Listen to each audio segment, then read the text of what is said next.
I really do think it all came down to like luxuriating in the moments and like being present in the moments rather than, okay, what's next? What's next? How can I get this as fast as possible? How can I multitask through this? Da, da, da, da, which our brain literally doesn't do multitasking. Multitasking is the biggest myth we've ever concocted as human beings.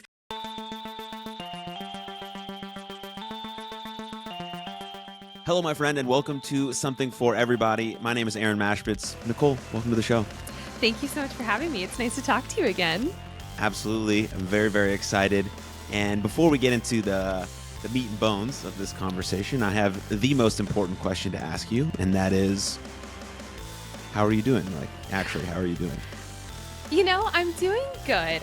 We were just talking about this before we started recording. I just came back from a conference from last week, and I haven't been to a conference like this since pre-COVID. And I was going into this being like, okay, you know, me at conferences, I have like just nonstop energy. I'm able to be like very talkative and very, you know, like in networking and all that kind of stuff. And I was not that way. I was not that way. I was so tired and I got drained very, very quickly. And so coming back, I've been like kind of on this like up ramp of like getting my energy back and feeling like a human again. So I'm having a nice easy day today, which I think was really important to me, having this like first work day back in. So to answer your question, I'm good. I'm ramping up. I think it's the best way to put it. Why do you think that happened? That's interesting. Were you running and gunning too fast before you got there, and that maybe your body was telling you needed a break, or was it something different? I think in previous situations, I held myself to a certain standard when I would attend things like this. I try to get every single morsel out of it and like push myself beyond my limits and call myself, look at me, look at how I did such a good job. Like, you know, that high achieverness in us. And I've been doing a lot of work on that side of me that constantly is demanding more and more and more and saying like, you constantly need to be doing more, outperforming more, da, da, da, da, da. And I'm doing a lot of work on what does it look like if that's not a part of your life? And it's been unbelievably hard, the hardest work I've ever done internally.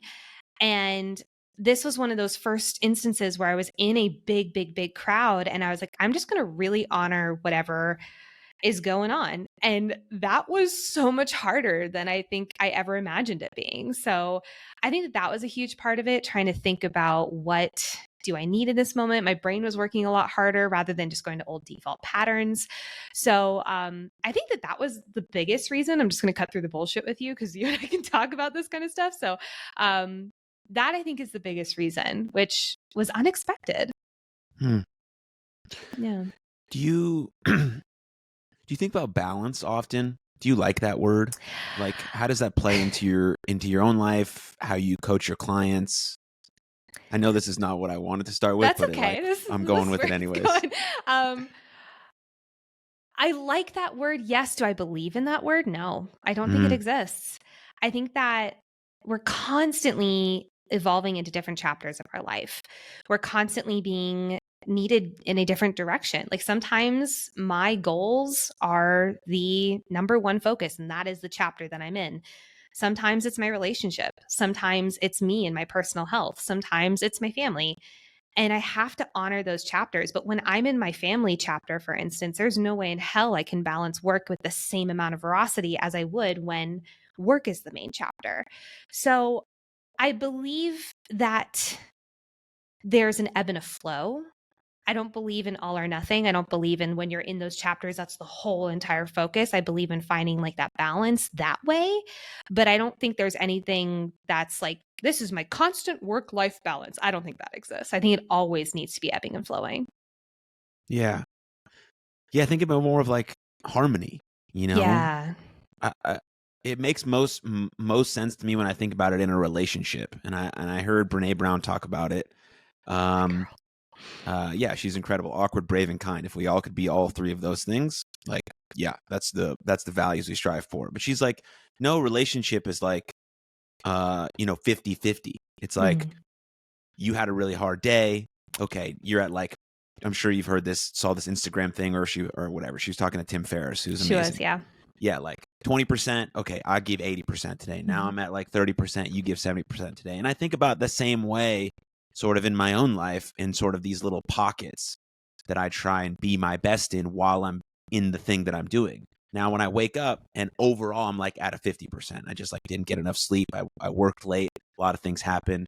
Okay, so I have 50%, but I want to give 40 of that to this thing that I'm doing because that's my most important task for the day. Yeah. And then when I get home, I got about 10% left to whatever, to try and have some deep conversation with my girl, or just like be in deep love, or whatever the case may be. So that's how I like that framework worked for me. I don't know if that makes sense, but like trying creating that sort of harmony in my life and not worrying about if the scales are tipped a little bit and I'm a little off, but I'm trying to create this like, it's like basically walking a tightrope. There's like some dynamic equilibrium that's like going on, and I'm like just trying to make it, as I walk forward with each step. It's ironic Yeah. that you bring up that clip, because that is probably my most listened to podcast episode I've ever heard in my entire life. I've listened to it minimum 20 times. And if you haven't listened to the full episode, it is genius. I have no other words for it. It's two of these incredible people sitting down having these conversations about things that are so like cutting through the bullshit. It's so beautiful. So if you haven't listened to that full episode, I strongly recommend it. And I'll actually tell you, after listening to that episode, my husband and I tried that for a while, where we come together at the end of the day. He has a very demanding job. He's in tech. I am an entrepreneur. So that's obviously has its own set of demands. But we came together and we would be like, okay, what are you at? What am I at? And the first few times we did it, we realized we were always saying like 20, 30. Like it's really low numbers. And it's like, okay, we need to figure something out. So something him and I started doing is like really seeing how can we sustain that energy throughout the day so that we're not gassing out by 5 p.m., so that we do still have that energy throughout the day. And for me, that looks like having a slow morning, having a time on my porch where I get some sunlight, going to the gym, like really taking that time in the morning. And it also means not gunning it at 1,000% every single day during the workday, no matter what my chapter is in, to bring it back to that. But we started doing that and we noticed, oh my gosh, that's actually really working. At least on my end, I was having a lot more energy at the end of the day. And it all came down to, I really do think it all came down to like luxuriating in the moments and like being present in the moments rather than, okay, what's next? What's next? How can I get this as fast as possible? How can I multitask through this? Which our brain literally doesn't do multitasking. Multitasking is the biggest myth we've ever concocted as human beings. We're not working on two things at once. Our brain is rapidly switching back and forth, which is draining our brain's energy, glucose specifically. So when we're draining our glucose storages, we're not able to have that energy for the rest of the day. So that's why we were at, 20, 30%. So that was just a fun little thing we learned. And I strongly recommend anyone listen to that. I really think it's just like on Tim Ferriss' podcast. It's just Brene Brown's episode. I think it was back in January when they recorded it. Yeah, Tim's website is like super user friendly. If you type in Brene Brown in the search bar, it'll pop up. That's why he's like the best podcaster of all time. So but anyways, when I was about to have this conversation with you, I've been thinking about this, like what I wanted to talk to you about. And obviously I wanted to dive deep into your area of expertise, which is perfectionism and all of that great stuff and high achiever. And we're going to get to that. But the first thing I thought about was this idea of identity, because we both were performers in sort of similar fields. Anytime you're a performer, it's very similar. How did that, or how does that, or did that shape your identity, or how you think about identity, and how that sort of bled into this high achiever perfectionist ideal? So I want to talk about it neurologically, and then I'll get into my side of the story with it, if that's all right with you. Great. So when we're ever putting an identity on ourselves, our brain does like this maximum superpowered like linking of neurons basically. And it just says, okay, let's say, for instance, I'm like, actually, this is a personal example, not performance related, but several years ago, I finally was like, okay, I've been saying I'm not a runner my entire life. And it's a shock of shocks. I'm only able to run for like 2 minutes on the treadmill before I'm like, like gasping for air. So I was like, okay, let me just try this out. What if I just start saying, I'm a runner, I am a runner, I am a runner, I am a runner, over and over and over again. I'd start running and I'd chant, I am a runner, I am a runner. Within, I think it was like a few months, I ran my first 5K. Within 6 months, I ran my first half marathon. Never in my life would I have thought that I'd be able to do that. But what happens is when we start saying, I am blank, insert thing here, a business owner, a great partner, I am intelligent, I am whatever your the thing you're wanting to identify with here, I'm a performer, you start to literally change the way your brain views and interacts with the world so that it matches that identity. So this like blew my mind, and it made so much sense because when I was in performer, and I was performer for 12 years, I was musical theater. I went to one of the best musical theater colleges in America. And when I finally was going to leave that field, my entire identity, like it almost shattered a little bit because for 12 years, I told myself, I'm a musical theater performer. I'm a performer. I'm a performer. I'm a singer. I'm a dancer, whatever you want to call it. And to suddenly say that's not a part of my life anymore, I had a little bit of this like quarter life crisis where I didn't know what to believe in anymore. And I think that I suddenly started filling it with like, okay, well, I'm an entrepreneur, I'm a hard worker. And I started filling it with all these different things. And I think some of that served me, some of that didn't. But I want to talk about the I am a hard worker because that's the one that a lot of high achievers associate with, whether you're a performer, whether you're an entrepreneur, whether you're insert anything else here. We associate so much with I am a hard worker. And if we're going back to, remember, our entire brain changes the way it views the entire world and interacts with it in any given moment based off the identities we put on ourselves. So I can be at my absolute maximum and I can be pushing myself harder than I've ever imagined pushing myself in the world, which I was doing at school constantly. And I would still say I am a hard worker. And I'd find this like extra 5% that I wasn't tapped into yet. So there's so much that it can serve you. I just think it's very interesting that we need to be so careful with the identities we put on ourselves because we don't just put good ones. We put pretty shitty ones on there too. Mhm. Like for the longest time, one of mine was I'm stupid. I couldn't read. Reading was really hard for me. I haven't been tested, but I'm 95% sure I'm dyslexic. And I just always thought like I'm stupid. I'm the stupidest person in the room. No one's going to listen to me. No one cares. I have a voice like Cinderella. No one's going to listen to what I have to say. And for the longest time, I'd beat myself up. And as a result, I'd be quiet. As a result, I wouldn't speak up. I wouldn't share things because I was afraid of looking stupid. I don't know. Do you have any like that where it's like, these are identities you put on yourselves or have put on yourself that have not served you? I've never had that sort of That's issue. awesome. Yeah. The only time it comes up, the only time it did come up was when I was playing baseball at a high level. My internal self-talk was very belittling. But that served me really well. Can you say more on that? I'm curious why. Sure. It's very similar to what you're talking about. So in at least in my brain and a lot of athletes' brains that I've worked with, there's a bad game that happens, a poor performance. Okay. How do we talk to ourselves after that game? Well, I suck. I'm the worst player on the field. All of these things, right? But that's a motivator because that now is going to get me into the batting cages after the game for the next 3 or 4 hours. Now, the self-talk is belittling and it's not constructive criticism, but it's actually motivating me to work harder because I think I suck so fucking bad at this sport that I'm going to do anything I can to make this sort of incremental progress. And I just proved how bad I was by playing so poorly on the field that I have to get into the cages. I got to get back into the gym. It's all wrapped in this sort of grind culture that we talked about. We talked about when I was on your show that, rest is now heavily involved in the whole thing, which is great. But that self-talk is also the chip on my shoulder. And so when these athletes now start working with these mental skills coaches or sports psychologists, they're afraid to talk about that because they don't want to lose their edge. Well, this is my edge, Aaron.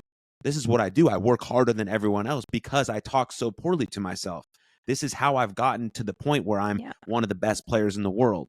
But it's not sustainable and it's not durable and it's not healthy. And so there's a level that you can unlock past this level if you start talking to yourself, not in just a positive way. That's not really it, but like in a productive way. Like, yeah, you had a bad game. Okay, how do I talk to myself better? Okay, this is actually what happened. This needs a little bit of work. Okay, I can spend the next 45 minutes actually doing this thing instead of just swinging aimlessly for 4 hours in the cages. Now I'm tired, didn't get enough sleep. Now it domino effects into the next. Okay, but what if I actually did do a good job? Okay, how can I positively reinforce myself that doesn't sound cheesy and lame? I can just say, oh, that's like me. That's like me to have a good game. That's how I show up. Sounds good. All right, on to the next one. Right, there's these things that can be productive, and when people think of self-talk or like sports psychologists or mental skills, they think like this mumbo jumbo stuff. But it's not true. It's like real concrete information, and you're just thinking the one thought instead of I'm the worst baseball player in the world. You're like, is that really true? No, it's not. Okay, I can only think one thought at a time. What's actually true? What's actually true is that I took my eye off the ball for that split second because I got distracted. That's why I missed it. Okay, so now I know the root cause. It's distraction. Okay, so I can fix that because I can zero in on one thing at one time. That's my attention. My attention is under my control. So it's actually something that I can fix. Yeah. So there's a chain of events that you can actually link it to create this. Then now you have a real edge and a real chip on your shoulder and a real competitive advantage because you're someone who can handle everything. You know where your attention is going. You know how to focus on the spotlight. You know how to handle pressure. You know how to recover from a mistake faster. It doesn't take you 3 innings or 2 pitches. It takes you 2 seconds. Yeah. And so that's sort of the same idea of like foreclosing on your identity. But like you said, there is a lot of advantages to it. Like I identified as a professional wrestler or a baseball player, you as a performer. It got me to an exceptionally high level because everything else was not fucking important. Well, and I think it's also because the standard really quickly, there's a quote that I want to mention here because you so beautifully mentioned all of this stuff. And there's a quote that is, I think it's Tony Robbins who says this, which is see things as they are, not worse than they are. And I love that quote because I think we need to remember that as high achievers, we need to remember that all the time because so often we look at that little 1% that didn't work, but we don't look at the 99% of shit that we're doing well and give ourselves credit for it because we're afraid to look at that 99% because then I'll become complacent. I'll be mediocre. I'll fall behind or whatever. And we solely focus on that 1%. So see things as they are, not worse than they are, which as they are always means giving that balance. Look at what's going well and also look where you need to improve. There is no harm in looking at what's going well. I do want to go back to the identity piece real quick because there is so much, I don't know if you've talked about this on your show, the reticular activating system. Have you talked about that much? Please go ahead. In our brain, there's something called the reticular activating system, and it basically just means this giant little filter in our front of our brain, which is taking in the 80 million, with an M, 80 million bits of information happening at any given moment. From the blood pumping through my left ear to my headphones rubbing against my not forehead, what is the side of my head, to you blinking, to a plane going outside. How dare you? I'm podcasting. What do you think you're doing? Like, all these middle things are going on at any given moment. But if we were consciously aware of them, we'd be in the fetal position on the ground because we'd be so overwhelmed. So evolution created this reticular activating system, which basically filters in all the things that are important to us, like our identities, like things we believe about the world, our internal and external beliefs, and it deletes everything that doesn't matter. A really common example when people talk about this is shopping for a car. So for the longest time, my now husband and I are shopping for a car. We were looking at getting an orange Crosstrek. Why orange? I have no idea. It was obnoxious, but I loved it. It's amazing. And before we decided on that particular car with that particular color, we would not see Crosstreks anywhere on the road. Now I live in Colorado. They're everywhere. Those 4-wheel drives dominate the highways here, but we didn't see them because they weren't important. The second we said, ooh, we're interested in a Crosstrek and an orange Crosstrek at that, we started seeing them everywhere. They were always there, but our brain just suddenly started to notice them because the RAS was like, oh, this is important to Nicole now. So when we're looking at our identity, that is one of the most core important things to us. So when I say the world will literally shift around you, that's what I'm talking about. The reticular activating system will start deleting things that don't align with that identity, and it will start letting things through that do, even if it means warping reality so it matches your identity. I think that's so important to realize when we're talking about this. Yeah. It's like, it's hard for me to like say it's like such a bad thing. You know what I mean? Oh, it's a great thing. It's like money. Use it for good or evil. Like, it's your choice. But a lot of us are going on autopilot and not taking control. And we're not saying, oh, you know what? I have an identity that is I am stupid. I should probably fix that. My identity now is chanted over and over again. I'm intelligent. I'm intelligent.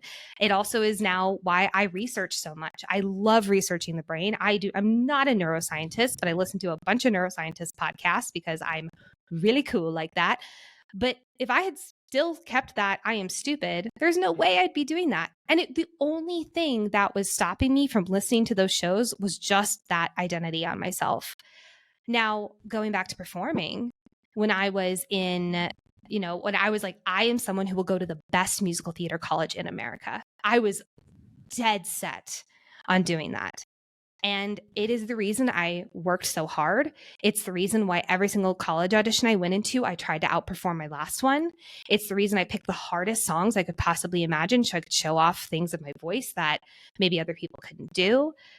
We make decisions based off of the identities we put on ourselves. And that can be a great thing. I'm so glad I did that because yes, I was hating myself to the next level all the way back then.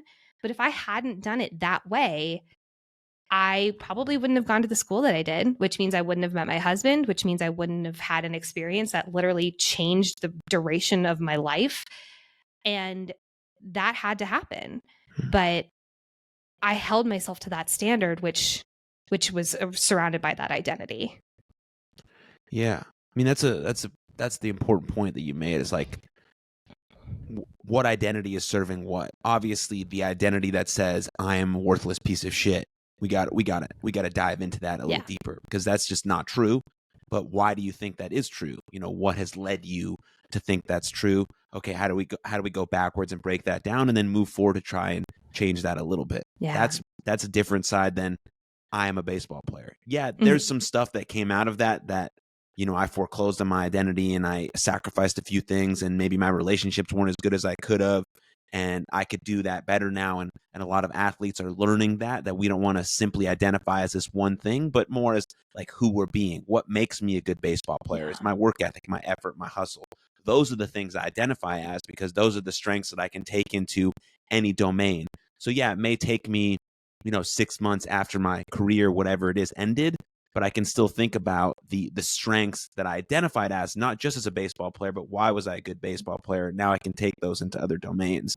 And so it's, yeah, go ahead. Really quick, I want to recommend an exercise for people. If they're, going through something where they're maybe stepping away from baseball playing or stepping away from musical theater, where they still want to keep that core of that identity, write down on a piece of paper at the very top, baseball player, or what the current identity is right now, and then write 5 synonyms that you associate with the word baseball player. So what would that... Whoa. Let's try that again. So for you, Aaron, what would that have been? If your top was baseball player, what would the synonyms be that were associated with your version of baseball player?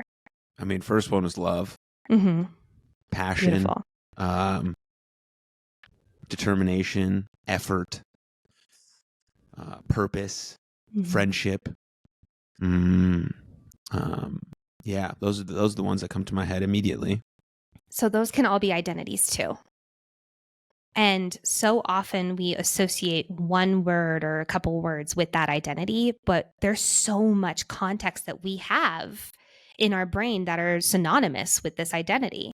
And just because you stop being, maybe like for instance here, like just because you stop being a baseball player in that way, that doesn't mean those other core identities that are associated with just suddenly go away. So it's about bringing those also to the surface and starting to remind yourself that that's at your core. Just because the title goes away, that core is still there. You know what I mean? Yeah. Yeah, 100%. When I realized, when someone told me the definition of identity is repeated beingness. Oh, yeah. What you're saying. Can I put that in my back pocket? That's so good. Yeah. Like once I heard that, and then now what you're saying, like that's what makes sense to me. But if someone had told me that, like, dude, your identity is so many things, I'm like, what, is it? Like, I don't know. But okay, now I know that values are really who I am. That's my identity. That's my repeated beingness. Yeah. So they can be in any domain that I exist in. I just have to show up as those values. Yes. And so now what you're saying, that actually has it makes sense to me. I can put those two things together. And now thinking about all people who are athletes or left a performance space or left a job or their kid just went to college, right? All of those things are who you were for a really long time. This is very, very, very important for the, just your sanity, your mental health, how you go about your day. And so, yeah. Yeah. So, because I Well, mean, yeah, go ahead. I think that, oh man, there was something I was going to say. What was it? I'll actually reevaluate. So at the end of every year, I do this huge, big year in review where I look back at my previous year, I look forward, I look at my goals, I reevaluate my goals, I do all this different stuff. But one of the things I do in that is also reevaluate my identities. And I see, okay, which ones are still serving me, which ones are not serving me, and which ones maybe need a 2% adjustment. So for instance, I'm a hard worker is forever at my core. That is at my core an identity of mine. But I needed to adjust some of the synonyms I had with them because for a while it was like, okay, well, that means I outwork everyone else. And now it means I work smarter, not harder, which is ironic because it is hard worker, but for lack of a better term, go with me here. So for me, making that shift allowed me to still be a hard worker, but I now focus on different aspects of hard work rather than trying to do it all, quote unquote. This is what I was going to say. For many high achievers, athletes, 100% in this category, we tend to be very all or nothing thinkers. Mm-hmm. So as a result, we tend to say, okay, well, I am this identity, period, full stop. That's it. Mm-hmm. End of sentence. Like we tend to say that we are this identity because living in the gray or living in the multitude tends to feel very uncomfortable for us when we're super black and white. So this is just a friendly reminder that life is not black and white. Shock of shocks. We all know this, but to remember that your identities also cannot be black and white either, even though you are stating this is an identity I have in myself. We are multi-passionate human beings. Baseball was also love for you. It was also passion for you and family and friends. That is not something I would associate with the word baseball. And so remember that there's already so much subtext, which means there's already so much gray area there. It's not that all or nothing. You're allowed to have multiple identities. Yeah. Beautiful. When did your performance career end and when did you step into the coaching arena? So I was living in Chicago. I was performing there for a while. I was doing the whole actor thing, getting up at 4 a.m, standing outside in March in Chicago. It was cold at 4:30 in the morning with my cup of coffee, and I'd wait for the doors to open and I'd wait 12 hours and sometimes I'd get seen, sometimes I wouldn't. It was a jam. But there was a big personal development conference that was going through Chicago at the time. I think it was Unleash the Power Within, actually, which is a Tony Robbins conference. And for those who don't know, my parents worked for Tony Robbins for many, many years. I'm very familiar with his work. I'm very familiar with his conference. And I was like, if I can go, I would love to. The irony is that the same weekend that conference was the same weekend that I was a lead for the first time since college in a musical in Chicago. And when you're a lead, you don't basically have a life outside of performing because you have to save your voice. You have to drink tea and sit in the dark because you have to protect that. And for those who haven't been to a Tony Robbins conference, it's anything but that. You're standing up, you're screaming and yelling, you're like releasing sounds that are so guttural that you never would have imagined, and you lose your voice, period. So I was going to this conference during the day. I was silently making all the noises. Like I just opened my mouth like I was going to scream, but I wouldn't. And then I'd leave and I'd go to the performance at night. So the very first day that the conference was happening was the very first opening night. And we were in some kind of exercise at the conference, and Tony had us all closing our eyes and just going through imagine your career, imagine your life 5 years from now, 10 years from now. And it's a modified version of the Dickens process, if anyone has done that before. And it was basically saying, imagine the life that you are currently thinking you're going to live. So I was like, okay, I'm an actor. I have my equity card. I guess I'm being called into audition. It sounded like that in my head. I was so effing over it in my head. And he said, I think it was literally just fully step into this life as if you're passionately living it. It was something like that. And that vision wiped away entirely. And in its place was me connecting with people on stages, was me podcasting, was me writing books, was me being able to influence people and talk to people in this way that had them coming back saying, oh my God, you changed my life for X, Y, and Z reasons. And it was like everything in my body came alive for the first time in years. And I started immediately crying. Like, it was not even cute cry. Like, it was like the ugliest of ugly cries. And I locked eyes with, he was my boyfriend at the time, but now my husband.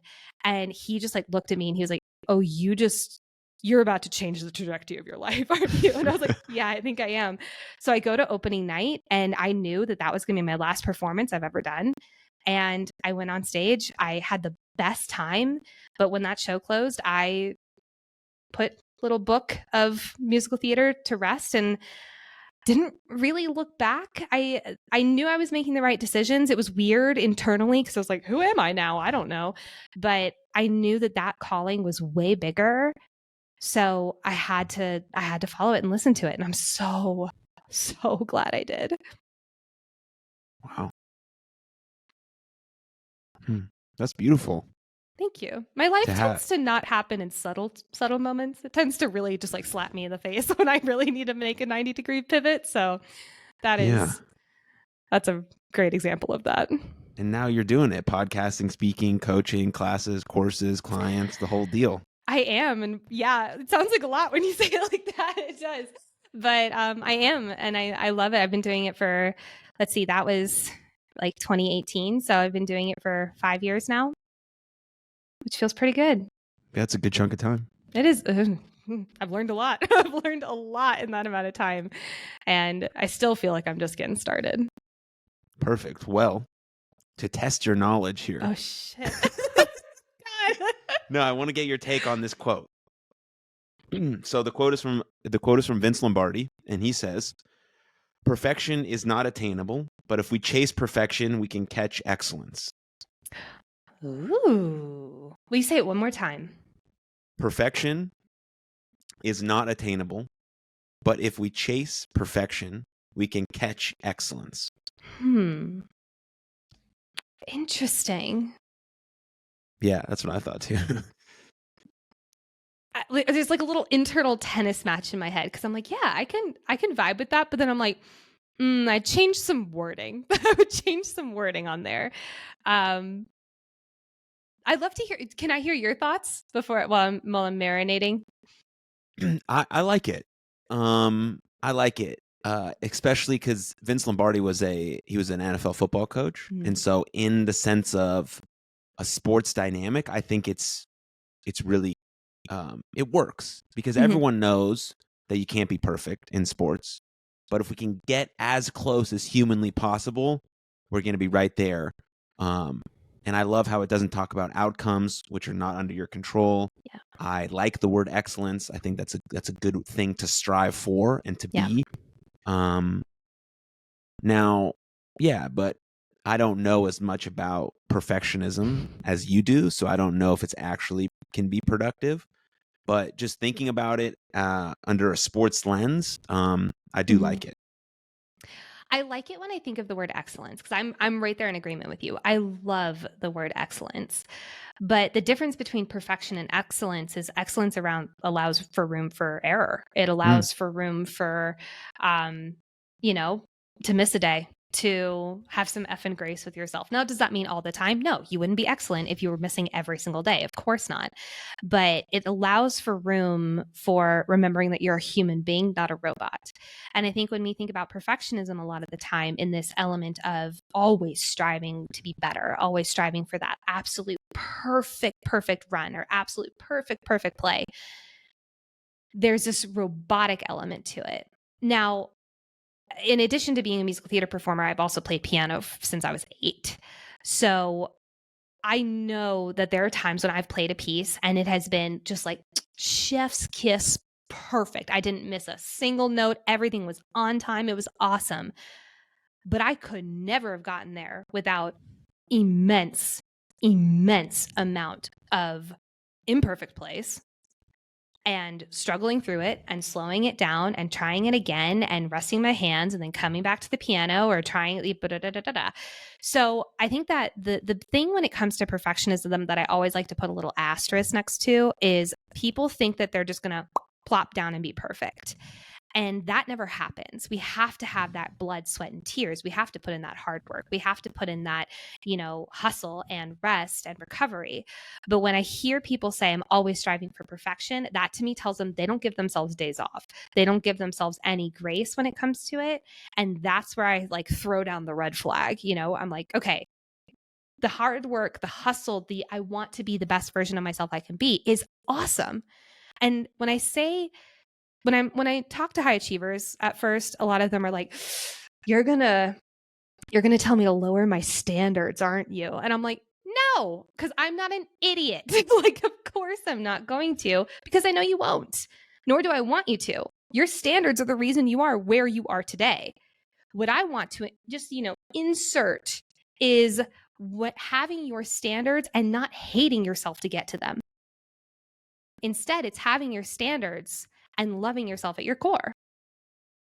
And I say that and they kind of roll your eyes, God, you're going to talk to me about loving myself. I know you're definitely a person who hears the stigma around you are loved a lot. But it's true. That's how we can strive for excellence. That's how we can be a perfectionist and be a hell of a good one. But you have to include that element of knowing that where you are right now is still enough, even though it might not be where you want to be, but you're going to get there. But hating yourself to get there is not going to work. So that's my very long-winded answer. I agree and disagree. I guess that's the best way to put it. Yeah. I mean, I think so too. Mm-hmm. It's funny because all of the, not funny, I guess it's the wrong word, but interesting, we'll say, that most of the people that I talk to or meet who are very, very high performers are not running towards something that they really love. They're running away from something that they're scared of. Most high performers are that way because of insufficiency, lack, and insecurity.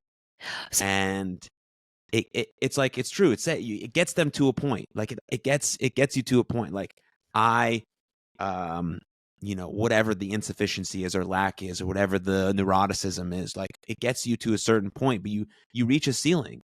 And also you can't sprint like that for your whole life. Now there's durations of your life where you got a big thing coming up. You got to sprint for 4 months. Yeah. Okay, cool. That's a push Great. period. We'll get it. But for my whole life, no, that's not how it works. There's no durability in that. It's hard to be as consistent as you possibly can. And so you have to meet with someone or figure it out on your own, whatever the case may be, is what are these things that you're running away from? How can you flip that narrative and to be more purposeful with that? And instead of coming from a sense of lack, but coming from a sense of abundance, but not changing your internal drive, you're still as driven. You're just being driven from a different, more productive, more healthy place. Yeah. And that's the conversation I see happening now, which is awesome. Yes. Thank God, because people were running themselves literally into the ground. The amount of people that I have met who have burned out their adrenal glands, I'm terrified at the amount of people that I've talked to who have done that in their life. And they had to go on a 6-month sabbatical because literally they could not work or they would die. And I'm like, what if we didn't have to get to that point before we woke the fuck up and was like, oh, maybe this isn't the only way. Maybe I can still be a hard worker. Maybe I can still be a high achiever. Maybe I can still be one of the best people in the room and not be constantly running away from something. I want to talk about that for a second, though, because there's a neurological reason why we're always looking at the lack. So there's something in our brain called negativity bias. And it basically just means that way back when we were living in caves, living in tribes, for instance, we'd go out hunting and maybe we'd take this very particular path and we'd face off with a saber-toothed tiger at the end of that path. Every single alarm bell of survival is going off in our brain saying, oh my God, we don't want to do this. We're going to die. Let's say for whatever reason, you survive that face off and you come back to camp. You're never going to take that path again because in your brain, there's this very, very, very huge focus on that path equals I'm dead. Now, let's just say on the middle of that path, you ran into a beautiful bush of berries, and these are your favorite berries. You love them so much. Your brain will literally delete it because the need to stay alive is way more powerful than your favorite berries. Coming now we're not really facing off with saber-toothed tigers every day, but that alarm bell in our brain still exists. So that's why we're so much more likely. Let's say you're having lunch with a friend and you say one maybe wrong question or like kind of stupid thing, or maybe it was like something that kind of made your friend like, a little standoffish, but the rest of the lunch was great. It was awesome. You laughed, you reminisced, all that kind of stuff. You're not going to remember the rest of that lunch unless you force yourself to. You're going to zero in and focus on that one thing that happened. Going back to the 1% things that aren't going right and the 99% of things that are, we are biologically programmed to focus on that 1%. And I always like to remind people this. Now, this is not your excuse card to be like, great, I can always be negative. Hooray. No, it's to say, okay, brain, thank you for doing what you're doing and trying to keep me alive. But, talking to my friend and saying something that maybe they didn't appreciate is not a saber-toothed tiger. Let me focus and open up my scope a little bit more and focus on the rest of the things that did go right. Or maybe you're in a game or something like that and you are up to, I'm not a baseball player, so please excuse me, but like you're up to bat and you make a terrible, terrible swing and your entire team is just like, oh, Aaron, that was so dumb. Why did you do that? You're going to remember that one moment rather than, maybe you did 2 home runs the rest of the race. I don't know. Again, race. Wow. No, you got most of it. You're good. Thank you. Good.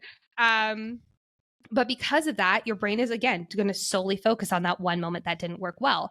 So you're going to say, okay, I need to make sure that never happens again. I need to practice. I need to, and be like my therapist calls it, you ride yourself like Seabiscuit to try to make sure that never happens again. But it's all a survival mechanism. That's why it's so important to have a sort of reflection practice, at least. Yes. Is there some stuff that you try and implement with your clients about how they can figure out what they actually did right and what they want to improve on or anything like that?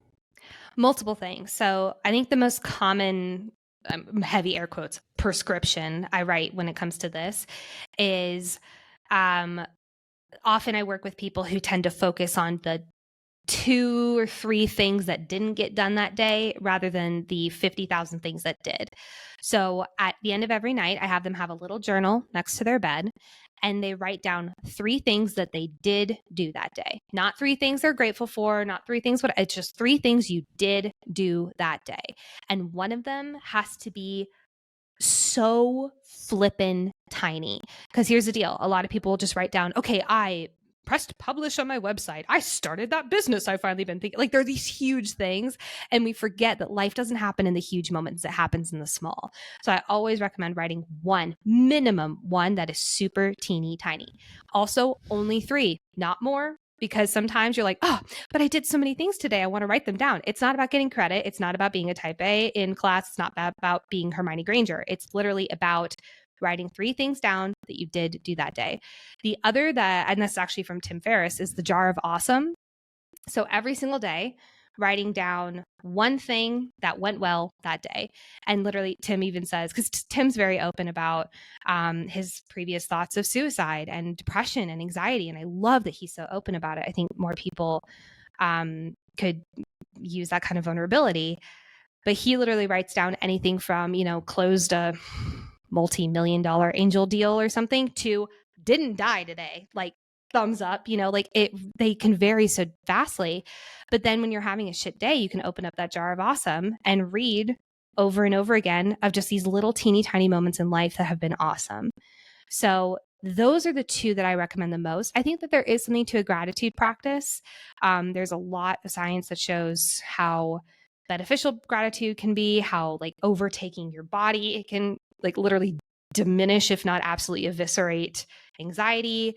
And I think that's awesome. Sometimes it's just a bit of a jump for people. So if you've never done a practice like that, I would recommend starting with one of these 2. Yeah. I think just an overall practice of getting into the habit of somehow, some way, getting stuff that's in your brain out onto a sheet of paper. Yes. Journaling. So good. Journaling. Yeah. You like call it whatever. Like you can use your phone. You can use your laptop. You can, but it's best if you actually write it down because you're sort of feeling pen, paper. You get that sort of sensation. Writing things down is like a forcing function. You're also less likely to get distracted is another big thing, because distraction is one of the biggest reasons why we don't actually take the time to sit down and take care of our mental health, because, oh, I got a text message. Let me check this in the middle of my meditation. So I echo the pen to paper as well. Yeah, it's important. And, it's also, I think, important. Journaling is important to put a date on it. Yes. Yes. Especially when we're dealing with our mental health and we're having not a very good day and things seem pretty bleak, and we just took a moment to write in our journal. We put a date on it. We're like, I'm just not feeling very good today. My mind is telling me that I'm worthless and no one cares about me, and my brain thinks I'm going to feel like this forever, right? Which is a very common thing. Like I'm going to be in this moment forever. And then we start to work out of it. We start to implement some of our protocols and get to our mental health toolkit and move a little bit and brush our teeth and maybe take a shower and do whatever we can, right? And then 3, 4, 5 days later, we put a date on it and we're like, I feel a little bit better. And then we can circle back to the 6 days ago and see like, oh, like that was a trick, but I'm stronger. I overcame that. And now I have evidence moving forward. I have an actual undeniable stack of proof that I can get through this next time, because it might happen again. Yeah. And so that's also important, because now you're just building up evidence for yourself that you are a capable, strong, powerful human being, even when your mind is telling you that you're shitty, no one likes you, you have no friends, you're whatever, right? All of that mumbo jumbo that we've heard. But now I can actually look at it and say, okay, is that actually true? That's a question I can ask myself. Like, I may have treated that person wrong. Like, I may have said the wrong thing. That may be true, but I'm not a horrible person. I'm not the worst person to ever exist. There's many, many more people who exist out there who've done much more shitty things than you, than like said the wrong thing over text message one time. And so keep going. Sorry. Yeah. And so that's also a really important part of journaling. And then like celebrating the wins, because, people say that all the time. Celebrate the small wins. Look, how do I fucking do that? Well, here's the thing, right? You have to acknowledge yourself for doing that. Okay, you brush your teeth, win. Like, I don't know, put a check mark in, pat yourself on the back, say that's like me. Like, do something. It doesn't have to be this grandiose gesture where you take yourself into a massage, every day for brushing your teeth. That's not going to work. But like, just at least acknowledging it, taking a second to be like, I did it. Yeah. I am that person. And then you just move forward with your day. And that's how you can acknowledge that, or you can write it down in your journal. But I think those things are important. So at the end of every, honestly, big step forward or little step forward, it doesn't really matter, that a client of mine experiences, my very first question to them is, how are you celebrating? And they kind of like deer in the headlights. They're like, I don't know. I'm going grocery shopping today so I can get a coffee. And I'm like, it's not on your to-do list. No, you are not putting a celebration on your errands list. Absolutely not. And I think that it's important to realize, and I say this to them all the time, is that celebration, true self-celebration, I'm not talking like you're going out to dinner with your friends to celebrate a promotion or whatever, but true self-celebration and pride comes from being present with yourself and literally saying, look how far I've come. That's what celebrating is. And it can be so small. Like you're saying, it can literally just be like, I know Mel Robbins is a big person of like high-fiving yourself in the mirror. Like literally it can be as simple as that. It can be looking at yourself in the mirror and being like, finger guns, good job, Nicole. You did great. Like I say that, like I haven't done that thousands of times. I have but it's so easy to just brush it off. But if we brush off the little wins, we get to the big ones and we're like, okay, what's next? And then this huge thing that you've been working towards for however long is just suddenly brushed under the rug. You have to celebrate any and all steps forward. Like you're saying, even if it's as simple as brushing your teeth, even if you're, wanting to run a marathon or something and you ran your first 3 miles. And you're like, oh my God, I have 23.2 to go. Great. That's still a step forward. Celebrate that. And I hear this from a lot of high achievers. It's like, but I didn't push myself to burnout, or, but I didn't, gas myself out. Like I don't deserve to feel proud of myself because I didn't push myself to the absolute limit. And I think that that's the biggest crack of bullshit, is we have to push ourselves to the absolute limit in order to feel proud of ourselves. No way. A baby, when they're learning how to walk, is not pushing themselves to the absolute limit. Da, da, da, da. Like they're not like going in like that. They're just learning. They're taking a step forward. They're figuring out their balance. They're just like taking something that's so curious to them and figuring it out. That's also you here. Maybe you're not learning how to walk, but learning how to run 3 miles is pretty damn impressive. So when a baby learns how to walk, we're all jumping up and down, screaming and yelling, grab the video camera, Jeff. Like, it's like there's this huge, big monumental moment. And yet you're not giving yourself that same amount of credit at this stage of life. It's time to start doing that. Stepping off my soapbox. Well, speaking of that, what is your take on goal setting? Is that something you do? Is that something that's important to you? It's 90% of my job is what I'd call it. Yes, it's deeply important to me because no one effing taught us how to goal set. And especially the people I work with tend to be going after like, I counted one time with a person on a discovery call, 42 goals at any given moment. Now it can be 2, it can be 42, it doesn't matter. But if you're going after multiple, many goals, many studies are showing right now that if you start doing that, you're far less likely to succeed because first and foremost, if you're making progress in, let's say 10 different goals, let's go a little easy. But if you're making progress in 10 different goals, that's going to be really slow incremental progress in 10 different things.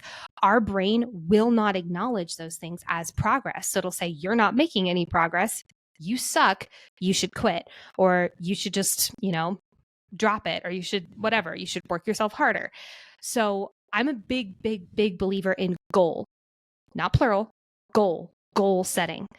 Taking one goal, making it, I call it the Everest goal. So it's like this far, anything between 3 months to 3 years goal that you have for yourself, saying, okay, let's make this easy math. That's level 100. I'm here at level 0. Great. There's 1 through 99. What's step 1? Solely focus on that. That's your mini goal or milestone goal is what I call it. Then I look at that milestone goal and I say, okay, great. What needs to happen in order to make this milestone goal happen? I typically like to make milestone goals anywhere between 1 to 2 weeks. They're super short. And then I like to write down, okay, what are all the little tasks that go into achieving this milestone goal? Check. Great. Celebrate myself for this milestone goal. Yay. What's step 2? 3, 4, 5, so on and so forth. We make goal setting way too complicated. So that's my little crash course in my 3-step process. But yes, I love goal setting. Are you, in terms of your goal setting, are you thinking more like with outcome-based goals or like a process-based goals, or do you have both mixed in? Both mixed in. So I look at it like the outcome is that Everest goal, that long-term based goal. And then the process-based goals are those little milestone goals that happen in between. Mm-hmm. So I like to marry the two together, but so many people just focus on the outcome-based goal. And they're riding themselves like Seabiscuit, trying to get there. And they're wondering why it's not happening fast enough. What are they doing wrong? Why are they falling behind? Major air quotes, because no one ever is. I've heard so many things, I could go on and on. But if we only focus on that outcome-based goal, we're never going to feel like we're making any progress towards it because it is far away. Even if it is 3 months, it still is far away. Versus breaking it down into these little itty-bitty, teeny tiny steps, again, that 1 through 99, we get to see much quicker, oh, I'm making progress. Oh, I'm making progress, which activates the dopamine release in our brain, which then creates more motivation, which then, tends to create more serotonin and more positive self-talk as a result. Like it just boom down the line. Yeah. I mean, outcome-based goals they're important, Definitely. But they're largely out of our control. Yes. If my goal is to get a promotion, I don't control that specific end goal, but I have the sort of the processes or the steps that I could take to give myself the absolute best chance to get that promotion. And I think that's where that's what you're talking about here, is where people are focusing on like week to week, day to day, as sort of the actual work they can be doing. And then, hoping, giving yourself the best chance. You obviously did all the work in, but we know life is not fair and sometimes things don't work out. But there's a sense of peace knowing that you did everything you could, and that's okay. And that feeling of defeat, potential, like not permanent defeat or just a setback, is much better than a feeling of regret and never going after it at all. And so then how can you take the information you learned and try again and go back? Okay, so I didn't get it this way. What are the things I can do differently? Here's another job with sort of the same thing that I'm fired up about. Boom, let's go for it. And you keep doing that way. Sometimes the outcome works out the first chance you get, but sometimes it doesn't. You have to go back to the drawing board, and that's sort of part of the work, the challenge, all that good stuff. So here's an example. A client of mine a few years ago, she mentioned she really wants to be a lead in an HBO drama. She's an actor in LA. And I was like, okay, that sounds great. Great Everest goal. Love it. So what are the things in your control? And she was like, okay, putting myself in the best odds to get an agent, getting new headshots done, attending every open call I can, talking to people in class to network, like all of these different things. Those suddenly became her milestone goals. Some were bigger than others, obviously, but for lack of a better term, like those were all her milestone goals. So then we started focusing in on how can we get these to happen? How can we get these to happen? She has not become a lead in an HBO drama. However, she got an agent. She's now working on this awesome film in a place that she never thought she would be working on. She met a partner through a class. Literally, it was just like all of these things that also were things that she wanted ended up happening because she was taking those big action steps of the things that she was in control of. So often it actually leads us not where we originally intend, but that's kind of the beauty of it, because it ends up leading us to this whole, here's another example. Last year, my goal was I want to give a TED Talk. I was like, okay, this is a 5-year goal. I want to do this eventually. And my coach at the time was like, great, it's 5 years. Start applying today. And I was like, I'm sorry, what? Sounds good, I guess. So I applied to a metric fuck ton of TED Talks last year. Didn't make any of them, which is totally fine. To be quite honest, my applications were not great. But what did happen is I ended up volunteering for a TEDx here in Colorado. And as a result, the day before the event, the lead volunteer, who was basically in charge of all of the front of house, was unable to make it because of a family emergency. And they flipped through their little database of volunteers and they're like, oh, Nicole was in theater. She probably knows how to do this. She seems type A. Looks good to me. I did a crash course in how to run the front of house of a TEDx event and crushed it. Absolutely crushed it because I didn't have time to panic. And from that experience, I'm now on their board. I just helped pick out the entire speaker spread for this next year. And I've now gone through hundreds and hundreds and hundreds of applications for speakers. And now I know how to write a damn good application. That is not the path I thought I was going to be taking. But here I am sitting on a board of TEDx people, having gone through an entirely different experience. So I do often say this and it kind of freaks people out. Sometimes you got to release the outcome and see what happens, but you still need to take the steps forward that will bring you closer to what you think you want at the time. Does that make sense? Yeah. It's a perfect story of you have to be in the arena for anything good to ever happen. Yes. Like you put yourself out there, blood, sweat, and tears and all, and now you have real, tangible information to achieve the original goal which you planned for, while also being able to do other cool shit in the process. Mm-hmm. Exactly. Awesome. That's it. It's about action. It's all it boils down to. It really does. You can consume all of the best practices in the whole world. Please listen to this podcast. Please listen to Nicole's podcast. You will get the best practices there. But if you do not take those practices and put them into action every single day of your life, then nothing ever will happen. And that includes action of sleep and rest, recovery and work and grind and relationships and community and family and being a mother or father or student or brother, whatever it is. It's action oriented. Can I touch on that real quick? Absolutely. Sometimes the action of not working is the best action that is going to push you out of your comfort zone.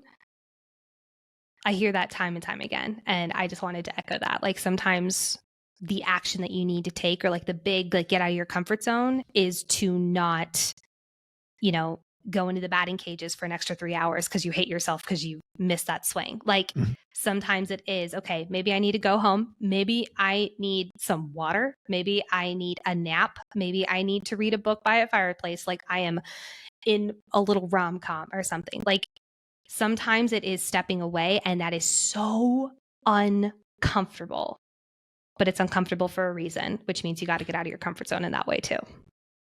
Absolutely. All right, I got one more question for you. Lay it on me. What's up? Stolen from Tim Ferriss. My heart and soul. So you may know this question because you probably heard him say it on all of his podcasts, but I love it and I'm stealing it and I give him credit every time I do it. So when I eventually ask it to him, he'll know. I love it. If you were going to put a billboard up in Colorado, what are you going to put on that billboard? I was going to put a billboard up in Colorado. What would I put on that billboard?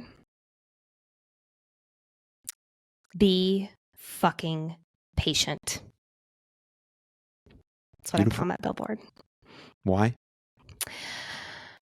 We want it now. We always want it now. And it is one of the biggest reasons we beat ourselves up into oblivion.